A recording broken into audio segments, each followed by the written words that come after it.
আমি এই খেলার শেষ সেকেন্ড পর্যন্ত দেখব।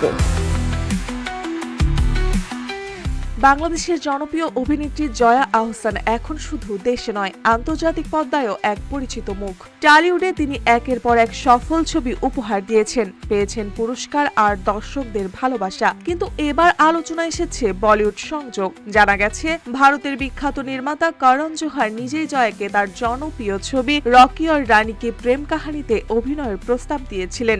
চমকপ্রদ বিষয় হলো এই প্রস্তাব শেষ পর্যন্ত ফিরিয়ে দিতে হয় অভিনেত্রীকে।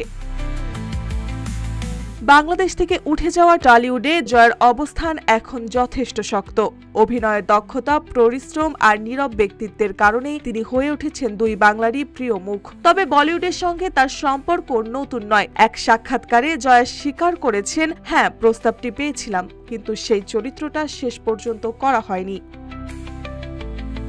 অভিনেত্রীর সমাজ মাধ্যমের পাতায় যদিও বলিউডের ঝলক খুব একটা দেখা যায় না, কারণ জয়ার বিশ্বাস তারকাদের সঙ্গে ছবি দেওয়া বা অতিরিক্ত প্রচার অনেক সময় দেখনদারি মনে হতে পারে। তাই তিনি সবসময় কাজ আর অভিনয়ের মাধ্যমে নিজের উপস্থিতি জানান দেন। তবে ব্যক্তিগতভাবে বলিউডের তারকাদের সঙ্গে তার সম্পর্ক বেশ ঘনিষ্ঠ।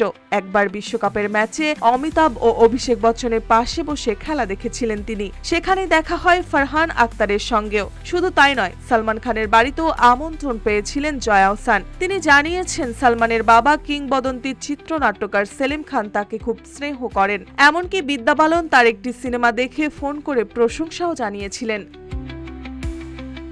বলিউডে পা রাখার সুযোগ হয়তো আপাতত হাতছাড়া হয়েছে, কিন্তু জয়া আহসানের গ্লোবাল উপস্থিতি ক্রমেই বাড়ছে। পরিমিত উপস্থিতি, পরিশীলিত বক্তব্য আর অনবদ্য অভিনয় তাকে অন্যদের থেকে আলাদা করেছে। তাই অনেকেই বলেন, জয়া শুধু নায়িকা নন, তিনি এক নীরব শক্তি, যিনি প্রতিভা দিয়ে জয় করে নিচ্ছেন দেশ বিদেশের দর্শক মন।